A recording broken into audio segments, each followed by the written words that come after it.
Bonjour peuple congolais, ngani de kolabino Christian Bolabia maman ba peuple mokozo, peuple souverain. Toye koloba makambo yamboka, toye koloba makambo puisque situation en Congo, ezali situation oyo ezali kozala suivi na monde entier. Tant yo congolais, ozali ko comprendre situation mboka na ote, mais yeba ke mopaya ko comprendre ngo puisque mboka na ezali très important na monde. Mboka na ezali mboka oyo soki ba donner nyonso ezali réuni et vous avez une de grandes puissances au monde. Tozali na mabele esengeli, tozali na environnement esengeli, tozali na forêt esengeli, tozali na minéraux esengeli, tozali na population ya munene puisque donc tant que la population munene donc ba investissement ko ya makasi, donc tozali na mai, tozali na ba mboka o ba mai na ba mai etondani par rapport à mboka mingi na monde. Donc ils ont des richesses au busso ba congolais de soit comme on a été, mais ils ont des richesses au bateau basé comme on a les avec la technologie très poussée ba mindele à distance na ba satellite na bazo mona mabele na busso le neza na se ba minéré mususu busso to yebité bango ba yebiango et donc lelo yo bande konangai donc il faut tous à la préparer puisque l'événement nyoso et salami lelo donc congolais allait préparer à moins que à comprendre en côté pour la trouver ndenge nini lobby to marché puisque mboka na biso ko za libérer il faut à la fois ezali mboka na yo ezali mboka batutité batuti bayeki ko beta carte na bango mais simbité batuti bayeki pona ba konza bon monaki donc ba secret bimi ko équiper la bimi sango donc batuti power ba bandaki projet na bango depuis 59 de sorte que ba konza vraiment Afrique centrale et pour na konza Afrique centrale il faut na ko banana nous ko kangana nous pays ya munene Afrique centrale Congo. Ceux qui va maîtriser qui Congo, Congo Brazzaville kokene rapide, Tchad kokene rapide, Angola kokene rapide, Gabon, Guinée équatoriale, ouais les pays mike. Et bino mo bon moni na projet na bango déjà na Congo Brazzaville. Congo Brazzaville sasunge sous ba sinse mikanda pona que donc ba Burundais, ba Rwandais, surtout ba Burundais et avec officiellement ba entre ba Burundais na Congo Brazzaville ba signer ba accord. Il y a suppression à visa donc c'est-à-dire la ligne aérienne comment Kobanda Congo Brazza Burundi et puis donc Burundi a eu ko bimanaye na banzela nyonso soka komi na frontière Congo Brazzaville à Rokota sans visa ils ont accord et salama et ce sont pas des Burundais dans le bango ils ali mingi ont visé les Rwandais et Burundais na Rwandais na origine bazara mutumoko ba tuti ba utu bazali kuna c'est une façon ya ko s'intégrer ba kota muke en espion pour na lobby baya ko sala masolo basali biso Congo Brazzaville aza frontière na batutité biso mtoza frontière na batuti et après autant d'années il y a cohabitation bota l'année ba balukel biso et ya bango ce que ça cohabitation artificielle par les accords biso toza cohabitation naturelle puisque toza en frontière na bango c'est tout à fait normal et Congo Brazzaville sali erreur oyo na loba yango biso to kobimisaka bango ba s'installer kuna et bazali déjà kuna ba bomi batu baza ko boma batu et ba kangi mabele et ça sunge ça pesa bango mabele ba koma ko lona ba koma ko bokola et donc il y a la catastrophe donc biso to kobimisa bango et ba ko s'installer na Congo Brazzaville puisque bazali déjà kuna donc bande ko ngai ba attaque nyoso esama na Congo et donc batuana renfort et utaka na 2011 tant élection baby ba Congolais bazo kima na Brazzaville mais batu bazo uta Brazzaville bazo kota c'était des militaires rwandais burundais donc c'est à dire bande ko ngai ba confusion na Congo net ba raté yango solution za dans les tuyaux peuple azali souverain peuple a télémingi et donc ba solution ya Congo ezali dans les tuyaux de tolobaka et tokomi peine yango na il faut te rappeler na batu tozali pays moko ya géostratégique géopolitique et géoéconomique dans un contexte aujourd'hui politico-religieux. Donc, ils allaient très compliqués, ils allaient donc monstres. Ils allaient très compliqués et ils allaient monstres, ils allaient vastes. Donc, ça dit c'est un pays spécial dans le monde. Donc, ils allaient n'importe quel pays. Bien que le développement dans les côtés macasté, mais ce n'est pas n'importe quel pays. Il suffit qu'à gouverner bien 5 ans de développement monnaie makasi ba Corée du Nord ba Corée du Sud ba développement nango ba Japon ba nini et ba mboka mo yaki détruit dans la première guerre mondiale ba deuxième guerre mondiale mais développement nango 10 ans 5 ans 15 ans mboka et au démarrer et tout monde on a exemple ba pays mingi nazi en Europe etc. Donc biso zali problème il y a ba dirigeant et mundela ko peksa auto développer mboka nao tant bon ba yibi ba 15 milliards tant Mobutu yiba 5 milliards Mundele a pekisa ki Mobutu a développé Mobutu a 32 ans donc mboka nenge za la paradis paix oui biso na nyoso ke tolo ba paix sans pain est une ironie. Paix sans pain est une ironie. Et ça dit même. Donc ça dit 32 ans, c'est un grand développement d'un pays. Ce sont des grands projets pour que Batouvema donc commander Moussouchou. Mais voilà donc place Mobutu a succès biso et voilà donc à Salaki est-ce que Kosala Salaki est suffisant. Na mbongo ezalaki na mboka na mbongo pe ya ibeki une époque et kana melelo ayi ko yiba plus de 50 fois, plus de 100 fois. Voilà, donc on a bandeko na yewana etc. Donc enge ko lobani neza problème ba gouvernant. Mundela ko yiba mais mundela ko pekisa o te otonga rai. Mundela ko yiba mais mundela ko pekisa o tonga ba université. Mundela ko yiba mundela ko pekisa o te otonga ba port. Mundela ko yiba mais mundela ko pekisa o te o électrifier mboka na yo. Lelo yo donc Jean-Louis Borloo, ministre na gouvernement Sarkozy, a commis un projet pour électrifier l'Afrique. C'est pour vous dire que pour électrifier, pour travailler, pour développer Mbokanayo, et ça dit binomoko. Totika oko sa mindele. Mundela koya na contrat boyoka inaye aroja o esengeli, binomotika na dividende o esengeli pour développer batu, pour développer Mboka. D'autant que l'ingité oko sa mindele. Donc Mboka na biso ça géostratégique, stratégique parce que géopolitique, c'est la géographie politique. Géostratégique, c'est la géographie stratégique. Géoéconomique, c'est la géographie économique. Donc ça dit donc yangwana donc ça dit mabele. Donc géopolitique par rapport il y a position de l'Afrique centrale, par rapport il y a position de le continent africain, par rapport au monde aussi. Et boyebi France Fano bien que hein, donc haïtien je pense donc à bien que 60-61, alors bien que l'Afrique a la force d'un revolver dont la gâchette se trouve au Congo. Et ni kolbani pour que l'Afrique ait démarré, donc il faut que le Congo ait démarré. C'est ça la gâchette. Tant que le Congo est démarré, tout ça dans 9 frontières, donc l'Afrique est s'enliser, est démarrer, et ça du surplace. Nigeria. Ils allaient avancer, Afrique du Sud, ils allaient avancer, et Afrique centrale, là, la périphérie, ils allaient toujours nasser. Parce que le Congo ne bouge pas. Ce que le Congo est bougé et démarré, et continue de développement, pardon, les voisins 9 fois, bako tombouama. Les pays européens, l'année, bango, eko tombouama. Les partenaires, bako yé, misale, gozala. Et l'Afrique, c'est un paradis. Et précisément, le Congo. Tous allez dans la forêt, mon nez à monde. Et lobby ba réfugiés climatiques bakoyaka ba mindele pe ba Rolanda biso puisque tous la forêt malamu tous ça makama malamu mabela malamu au bois qui graine bo biloko bimi on ba place musuji faut ba technologie belé et les loyo tous ça na pays ya mai donc ça dit na monde entier ils ali pays moko envié donc bandeko na ngai géostratégique, c'est-à-dire minérer na sema belé na biso ba biloko ezali wana ezali ba biloko développement ya makasi les loyo banda kalati les loyo ba mabele wana ezana kati ba mabanga wana so bimisa bo transformer bo sali bombe atomique d'où mindele na kata géostratégique ya Afrique et puis ya monde mindele siko ba chamisu puisque déjà boyebi bombe oyo et bomaka batu na Hiroshima na Japon et utaka na Congo. Lelo Iranium mais aussi bêtise ou musala na ba Asie donc na ba Iran ba Corée ba kotokuna et outi na Congo donc géostratégique donc na cadre géostratégique tozali viser na ba grande puissance dominer on est pas nani ba ni pe bimate na yebi na sola mo munene na ya période de Mobutu to sala nae pour ne pas citer son nom alors ba petit biso tanto ko keneguna il y avait des barrières des notes des messages okay, depuis 60 ans de indépendance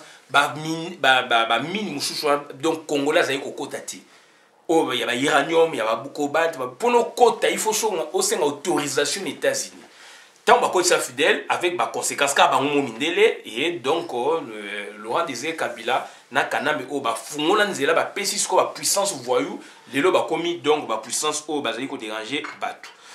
Toloba yango bien conflit à Congo, ezali conflit moko donc ritualiser vers les réseaux. Donc, la solution ou la résolution, on peut ritualiser vers les réseaux. Et l'ingé kolbanini, bomoni lelo église catholique n'enge telemi, et ju masolo, et sali makambo ya malamu, donc makambo fungwami, et vers les réseaux, c'est-à-dire c'est un circuit vers les circuits. Pour la makambo fungwami, il faut vers les circuits, il faut ba acteur, au basé masolo, il faut ba sangana, il faut ba solola, il faut ba yokana. Et zalinga inayote, donc Congo azali comme un seul acteur. France azali comme acteur. Union européenne pas acteur na ndenge na ye. Donc ou actrice. Donc au Québec États-Unis ba pays minene wana o basale masolo ba beyele biso ba guerre.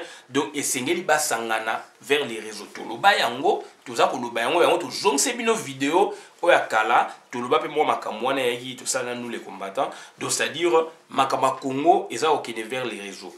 Et les loyo to ça vidéo makas puisque ezali matière transversale. Makama Congo ezali matière transversale au plutôt global siko eza ya Congo eza matière transversale et ngelo ba que tozali borné kaka sur le Congo te. Donc on essaie un peu de sortir komona makambo libanda oyo eza ya biso on récupère ya biso te to tiki puisque Congo ezali mboka oyo eza na ba misise bima libanda. Donc makambo susu ko yo mo traiter makama Congo na iba sujet nyo sote ba sujet musu mo traiter kaka oye na ngo boye Congo okozwa réponse à malonga T. Donc, c'est-à-dire, il faut autant la pemeni. Qu'est-ce qu'il y a eu? Qu'est-ce qu'il y a? Et là, on est à se pratiquer. Pemeni, ils sont proches d'Afrique comme Moussika d'Afrique dans le monde. D'où il faut qu'on ramasse des éléments par-ci par-là, des matériaux, et permettre aux réfléchir dans le temps où on a mis ça, na Congo, ou comprendre la méthode au sein là, au raisonnement, il y a malam. Donc, il y a un sikoyo, tout moni, ancien président français, Nicolas Sarkozy, tout moni abimine etandeke, bayambaki na Rwanda. Bayambaki na Rwanda, ne balobi, baye pour na investissement, na Cyril Bolloré, etc., etc. Est-ce qu'ils sont vrai? Tout le bien, ils sont vrai. Mais ils sont vrai, non seulement ceux qui sont na Rwanda. Donc, il y a toujours des éléments et belés. Les alliés, donc, raisonnement autour de beaucoup de gens ne nulle part. Tout ça pour préciser, puisque matière transversale, bandekonanga donc ça matière oyo, oko bako kumarango lem chouchute, bako yebisao pe lem chouchute, lem chou bako yebisao comme bako yebisaka ote, mais ali ba matière oyo transversale, ali donc c'est-à-dire eza ko sangisa ba élément ebele, d'où ba matière wana par une méthode appropriée, et ça pour permettre au réfléchir, et ça pour permettre au avancer. D'où il y a un lobby bien que ils ont une matière transversale. Donc lobby boya chouko tout nangaïté o mendeko lobby boya puisque tu comprends été et comment tu bois kana mabanga eza na tina mote. Donc ça va réflexion donc voilà par rapport à la méthode. Il y a un autre ça Sabino donc Yé Sarkozy ex-président français. Aye ko sala nini na moment oyo aye ko sala ni président français na Rwanda. Biso choko ba congolais ngani na yebi masolo, il y a une matière transversale, il y a une matière transdisciplinaire avec des méthodes appropriées. Nous se poser la question.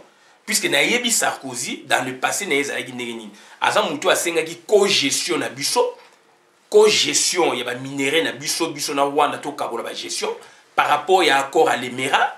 Donc, il y a tanga qui n'est pas qui est en Rwanda, donc, tant que le bongo, et zali na constitution na binote, tant que la co-gestion, tant que ça qui examen approfondi et ça ma constitution puisque la constitution le sol et le sous-sol tout ça herbe eau tout ça ils allaient quoi appartenir à Congo mais il y a tant que ba gestion ou tu vois puis tout là qui ça qui bino dernièrement ils allaient biloko donc ils allaient accord à l'Émirat il y a un autre bisi bino que donc ils allaient matière transversale d'où on a moni kuna à l'équipe étant que et que le problème est allé na Congo et que le France a toujours droit de veto donc droit de veto dans le Conseil de sécurité a qu'on reconnaître makama Congo d'où quelque part il y a continuité de l'État à niveau à France bien sûr il y a des dossiers Hollande a saigné ko bouger mon mes dossiers ils allaient toujours éthiquement et oyaye siko yepa ye siko alandi ligne wana d'où le tout monde Sarkozy a yé na Rwanda. Ngai en tant qu'homme averti, prudent, n'a se poser question pourquoi Sarkozy a eu un moment où il y a Congo, makamezali kotoko. Quand est-ce qu'il y a quand est-ce qu'il y a un moment où makameza ko toko pourquoi y comment à s'employer pour na ya makamni na ke ko loba kuna d'où ndeko yo tango zo ko tanga boyenga na zo ko percer autre chose naza ko mona makamsu qu'est-ce qui est derrière. C'est ça ma matière transversale, c'est ça ma enquête, ma méthode de belé zanakati. D'où maintenant, quand j'ai vu ce monsieur, ex-président français, donc j'ai eu la réponse par rapport à la situation actuelle dans le Congo. C'est ça ma matière transversale. Yango moi na yé pour ça vidéo na expliqué binon ndeko. Na expliqué yo congolais. Yo ndeko zali ko landanga place au vandi. Yo ndeko osepelaka na ba vidéo o nga na pesaka na Congo. Na ba vidéo o ngai na tindaka na communauté pour na to partager. Yo ndeko opposaka ba question. Yo ndeko salaka ba commentaire. Yo ndeko salaka ba commentaire te opposa ba question mais osalaka ba vidéo le msupe o critiquer nga o chrétien ne to lobaka sans kotanga komuna ngai. To yebi to landaka. Ndeko na ngai saisissez-vous, ressaisissez-vous, to se comprendre donc to za ko panza poké. Tout ça qu'on pense à Poké Siko parce que Sarkozy, il a été envoyé. Tu as vu guerre à Congo bandi kala et que Sarkozy a eu au à un moment donné de l'histoire il y a guerre à Congo. À Kouti Ango donc déjà officiellement na 2007 tant comme président de la République. N'empêche que c'est un gouverneur, un ancien gouverneur, il y a un gouvernement qui n'empêche que Azaï peut nakata masolo tant que bandaki. Ça peut se justifier autrement. Mais tout le monde officiellement tant que président de la République. Boyebi, nayebi sabino la RDC ezali premier laboratoire ya gouvernance mondiale. Premier laboratoire gouvernance mondiale ngolo bani na sala na la Miss na nous les combattants ya la Miss na ndekone Anderson. Et nous kolbanini c'est-à-dire qu'on gouverne Mboka sans gouvernement traditionnel, qu'on gouverne Mboka sans président de la République, qu'on gouverne Mboka sans gouvernement, donc sans premier ministre, sans les ministres. C'est ça la gouvernance mondiale. C'est-à-dire le concept où les États-Unis va étendre en haut. Donc, bango comme imposer à normes, donc c'est ça la gouvernance mondiale. Sarkozy officiellement a eu la temporalité à partir de 2007. Mais Azaï ministre autant de fois dans la période de Kala, dans le gouvernement, Nandenge. Baye ko envahi biso azaki maire na nei avant ba envahi biso donc il peut être aussi na kachaku awi koza aussi na kacha masolo ndenge zalaka puisque ba masolo ne bimaka pa na bango puis bateka ka mboka na biso ya ngai na ondeko na bourse bateka ngo na kata ba salon ba vandi bazo sola lokola neti ba jeu na ba Nintendo bazo sola na ba lelo comme na ba internet ba nini na ba mail ba nini do ba oteka mboka ndenge wana. Yoko ovani kuna na mboka, ovani na Boende, ovani na Basankusu, ovani na Chela, ovani na Sanzikwa, ovani na Mikeno, ovani na Muniditu, ovani na Isiro, ovani na mboka na yo, ozali komela agene, ozali komela masala lungwila, ozali kolia fufu, ozali kolia boye bikedi, etc. Bateki mboka na yo sans que yo yeba, na ba bureau ya mindele. Puisque il faut ba prospection mon bimi et bimi na niveau ba technologie ba américain ba boye na milliers na bango ya batu ya puissance ya monde o ngana auto ko dans la cercle on a te ba yebi que minerai mon bimi quelque part d'où il faut ba bimi sa guerre il faut ba promoteur mon ba sala ngo projet mboka na yo ndeko ozali na zamba kuno zo bandeko na biso bazo luka ba mbisi bazo sa misala kokonda ba biloko ba manyoko ba nini pona lobby ba lesa batu. Mais ba tekeli yo mboka bandeko na biso ba koti na chasse bokila ba kei pêche ba kei chasse pona ba yana bilei na mboka et puis musu ba teka ba vivre bazali ko ça l'échange na ba mbisi na ba bilamba na ba commerçant bazo kota kuna ba savo ba mungwa mais ba tekeli yo na batu mususu parce que bazali batu bazali na ba armement bazali na technologie makasi. Donc Sarkozy ça peut se comprendre netolo ba akoyi ko zala aussi azala ki na cop ne bandeli mais tant comme président de la République né à revêtir encore eloko wana d'où c'est ce que je vous dis. Donc Sarkozy koya na yekuna moi ça m'a interpellé ce qui yon de ko interpeller te nga interpeller ngai par rapport ya ndenge na zako bisabino ezali matière transversale yim dalobaki co-gestion. Aye kuna lelo officiellement babimi sike aye pour ba investissement na Cyril Bolloré. Est-ce que Cyril Bolloré un grand opérateur français akoki koyaka ye moko te ye bakangi belé na monde tina Congo biso ana quand ya contre ya ONG mo munene awa to tambolaka contre ye Bolloré ou famille na ye wana bakangi mabele ba Cameroun na ba boye tina Congo bazali. Donc c'est un grand homme d'affaires et Sarkozy a mémié. Est-ce que Cyril a Bolloré a koya ye moko te? Mais bah il y a Sarkozy et Sarkozy tanga ye kuna pour ba investissement. Est-ce que Sarkozy Moussala ya salaki azali investisseur ou azali président de la République ou azali bureaucrate? Ça c'est une question. Donc c'est pour vous dire que Sarkozy il y a eu une réunion d'urgence et ça maki na Rwanda Oyo Paul Kagame azalaki Bill Clinton azalaki Tony source musu bazo biso Tony Blair puisque toza ba tu peux to soana bango pe ba benga kipe. Donc vraiment ba yebi masolo na Tony Blair azalaki na kati. Donc Paul Kagame tolobi Sarkozy Kabila Tony Blair azalaki na kati. De basalaki réunion na kati ya Rwanda pour parler du Congo aussi. Bien que eloko ba avancer officiellement investissement na Rwanda.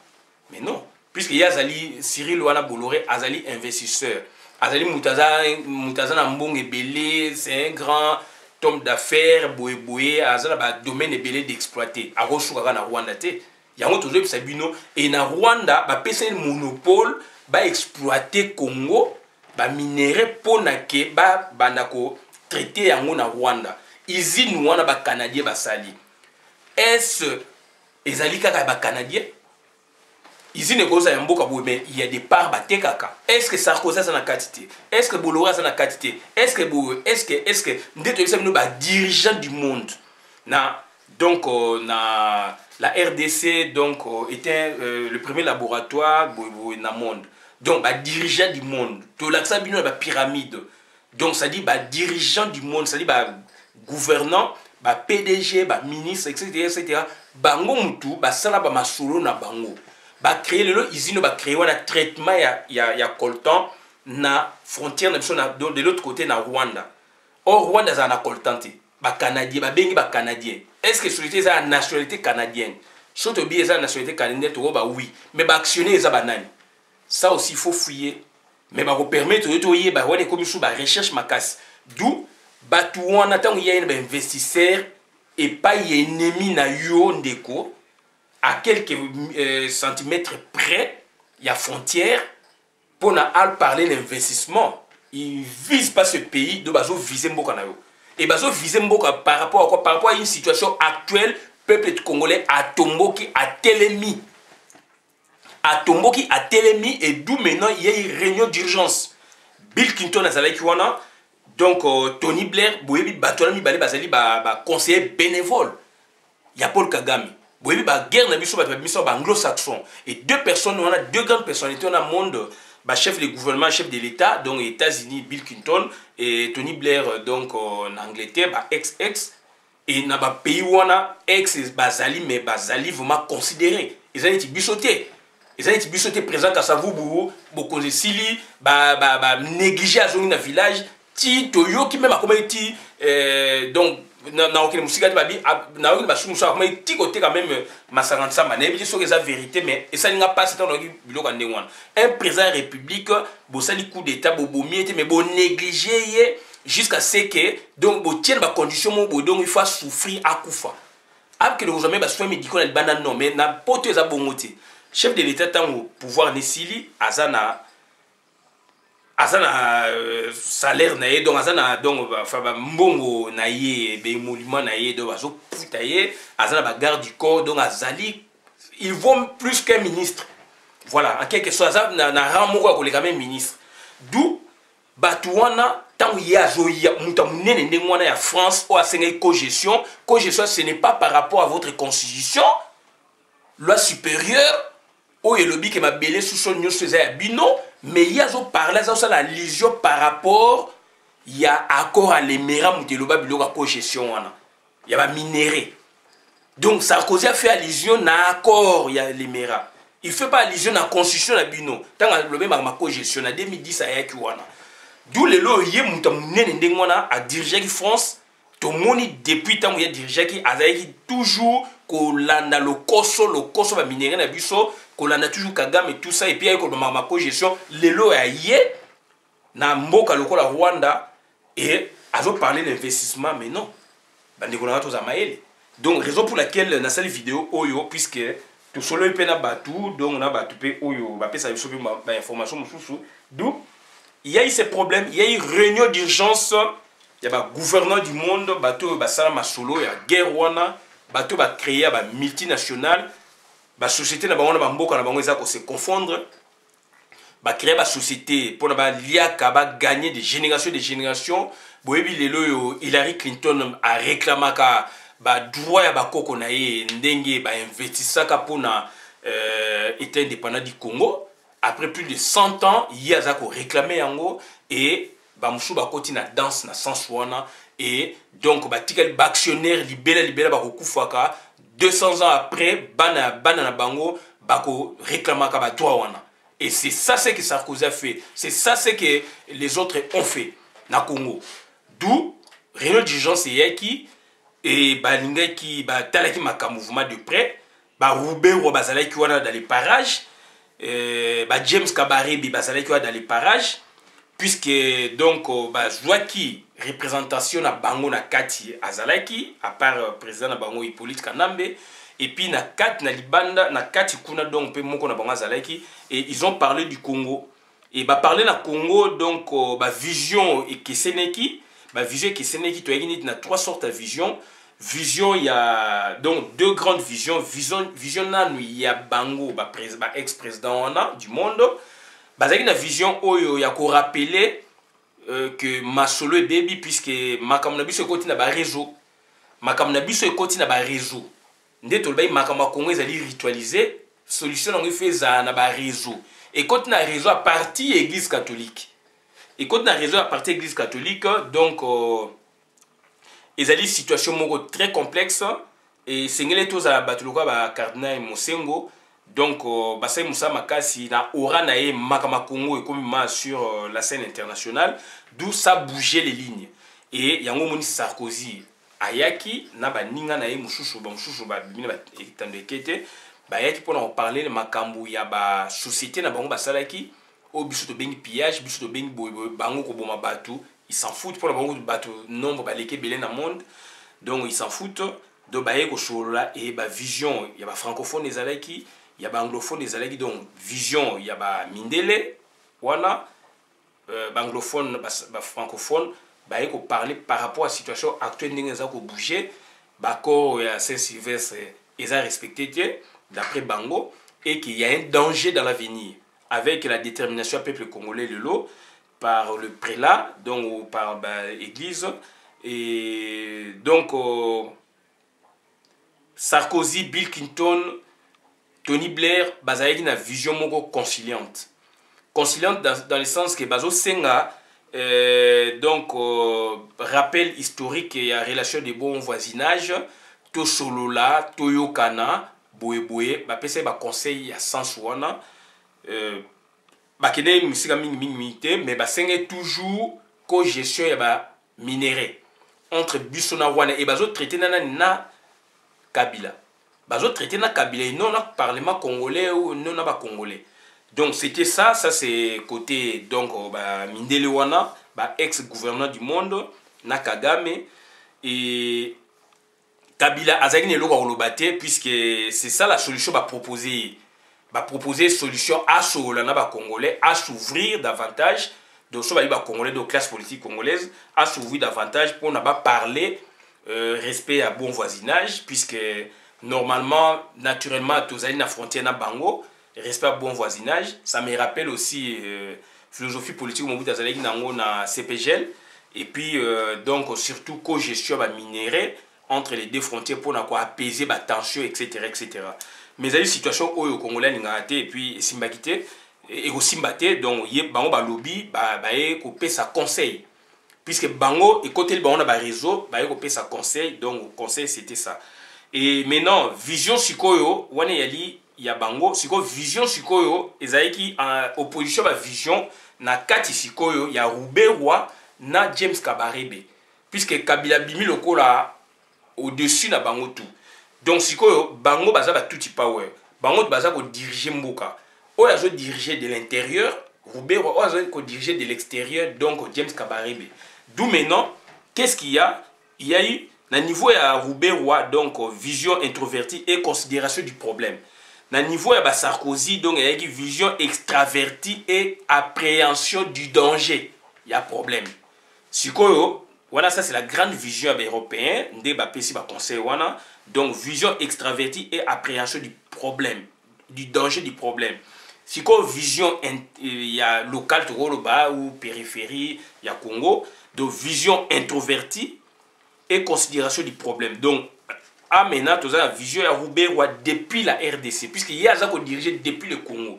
Qu'est-ce qu'il lui voit? Donc il a présenté des situations donc il y a Libossé Zali. Par rapport à la gestion des minéraux, déjà, donc dans le passé, quand Sarkozy a le qui va retourner ça, la population et classe politique congolaise, balobi, bazali donc bazali hypocrite, se prononcer au risque de la haï la population. D'où maintenant il y a risque de retour au Rwanda sous Paul Kagame. Wanaskoyo, balobi en boyete, mais ils allaient implicite. Ils allaient implicite puisque ils allaient bateau bazali na réunion na yebisi biso masolo donc ils allaient implicite le biango na kuku c'est-à-dire risque ils allaient pourquoi puisque bango bazui misolo ya makasi na Congo bazui misolo ya makasi na Congo comme ba statut moko boye ba grand patron ba milliardaire ba milliard amassé comme ba honneur mo revêtu comme na oligarchie classe moko sociale ou politique. Il y a des richissime mais on va instituer donc on a muyibi on va yibi kuna donc et puis ceux qui babi ba zonga sikoyo donc risque ezali na makambo ndenge ba solo kuna risque ezali na deux niveaux ndenge Roubaix représenté risque Liboso ezali ceux qui babi ba zonga na Rwanda risque ezali Paul Kagame ko balukela bango lobi puisque standing de vie na positionnement na ba bien au bango ba amasser na Congo Kagame kosali joua na ba ministre na ba dignitaire au bazana Rwanda ba jubo mengo wana te par rapport na bango. Donc bien que bazaba Rwandais ba touti donc jalousie ko sama makasi et na kuku ba lo biango risque ezali donc ya ba arrestation arbitraire ya bango. Ça c'est de 1 et puis exil forcé. Donc ba ko ya pona ba bimali chouchou. D'où risque ya liboso ngwana risque mené zali ya ko tikala na Congo avec ba gouvernement o ekoyaka à venir mais bazali ko craindre soulèvement populaire et théorie en masse et puis des poursuites judiciaires et puis voilà donc na ndenge ba poursuites judiciaires par rapport à quoi par rapport à usurpation de la nationalité na biso nde bayiba par rapport à pillage à ba ressources minières bayibi que congolais azali na kanda makasi. D'où maintenant, guerrier comme même contre Busso na Bango, na Congo, na gouvernement koyaka. Même quand bien même que le gouvernement est kolingani il a un principe moko, il y a gouvernement c'est-à-dire il y a protéger Batou, mais ba congolais sont mon gouvernement il y a Bango bien sûr et pour ne protéger peuple nyonso et Bango ba ko viser peuple tout ba ko viser peuple rwandais. D'où bazali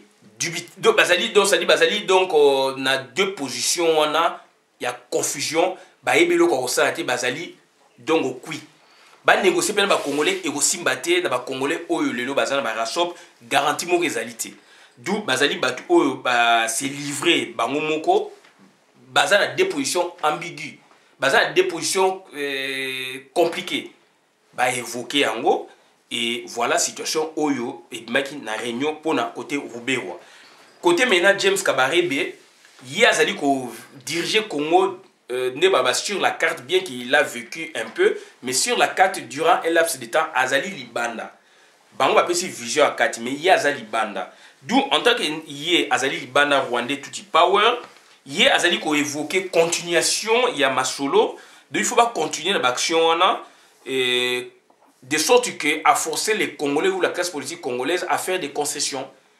Et que donc ça dit nandenge kanda bazo continuer na donc ça dit bazali accord ici par exemple bazo continuer bazo ça forcing et balingi que ba continuer ça c'est James Kabarebe puisque lui il maîtrise pas les données du dedans azo mona ba intérêt moussous d'où ba pesi ba continuer ils doivent continuer comme ça ko continuer ndenge wana et osala ke ba congolais ba koki ko sala ba concession puisque bango ba ko suggérer ba concession et ko leka ba classe politique ya Congo yango tozo ko attirer attention na classe politique ya Congo.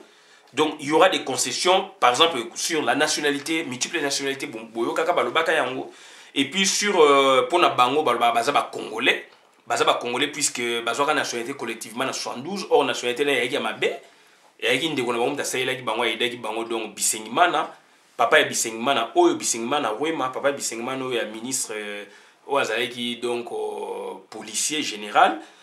Et pour na bango na 81 nationalité ba instauré na Congo na 81 ils ont concerné bango te bazo senga leur réintégration en tant que congolais. Ça c'est une question poser, et puis baza ko senga na logique ya James Kabarebe na logique ya ko forcer ba congolais pour basa ba concession, c'est-à-dire concession d'abord sur la nationalité, deuxième concession zali réintégration, troisième réintégration sur la nationalité congolaise, réintégrer la nationalité congolaise. Premièrement ils allaient la naturalisation, donc la nationalité congolaise par la voie naturalisation, et qu'il faut alléger les conditions, donc multiples nationalités boyokaka ebimaka déjà. Deuxièmement il faut réintégrer bateau bazare qui liboso ba congolais, donc loi 81 ils ont concerné bangote puisqu'ils se disent congolais. Et puis quatrièmement donc autonomie minembwe na ba territoire où ils allaient les loyo eza ko revenir na bango lelo ba chef coutumier baza kuna ezali bango ba rwandais, ba police ezali kuna bango ba rwandais. Ça c'est l'accord à l'Emera. Donc ba policier ba kuna eza bango, mabele eza kuna bango, drapeau eza utambola kuna pe bango. Donc wana ezali parmi ba concession soki donc ba kondima donc ko travailler ba zana ba congolais na ndenga forcing au kana bazo sala. Voilà ba suite au bango balingi, et à défaut soki boyokani te boye na force puisque bango ba occupé kuna so boyokani te gouvernement oyo ekoyaka tozo parler na gouvernement ekoyaka so boyokani te na bango. Donc tant boko banaka mbilinga bako saisir oni po basenga autodétermination de référendum. Donc badeko nanga voilà makambo oyo tozalaki ya koyebisa bino. Réunion kafuka fu salamaki et Sarkozy azalaki wana na Tony Blair na Bill Clinton, bazali deux personnalités. Donc il y a baza aussi porté tout power bango ba créer yango, et puis bazali donc bazali conseiller bénévole ya Paul Kagame baiki na réunion d'urgence kuna na Rwanda basangana ki basola ki to expliquer bino siko toza ko conclure. Donc matière toujours parler ça matière transversale bamususu bako comprendre bamususu bako comprendre été mais bolanda boko comprendre yango, et puis mikolo koyaka boko yoka yango puisque makambo mususu toza koloba bolingi kaka RFI sabino, makambo toza koloba bolingi Radio Vatican sabino, makambo toza koloba bolingi France 24 loba etc. Mais nous faisons un grand travail na bande ko ebele to loba yango na loba yango makambo na loba yango yo bolinga kaka ba presse étrangère lobela bino ne bojongo en confiance et ba congolais non, et tout ça ba boulot o ezali ko salama na compte ya souci ya mboka.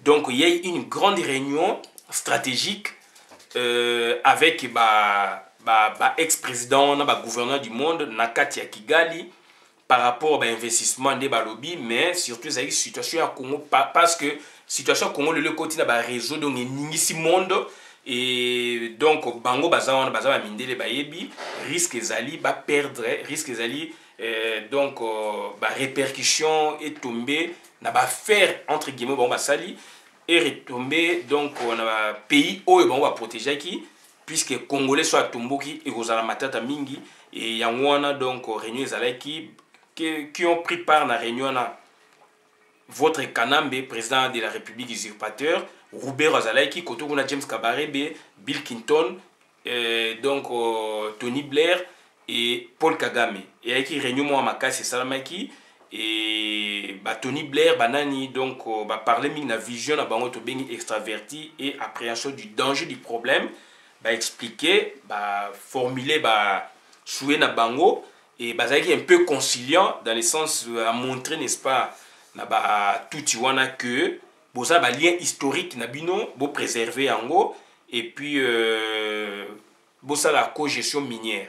Donc on a dit référence non seulement à la constitution, puisque la constitution les sous-sols les alliés congolais, mais ils ont référence il y a accord il y a l'Émirat.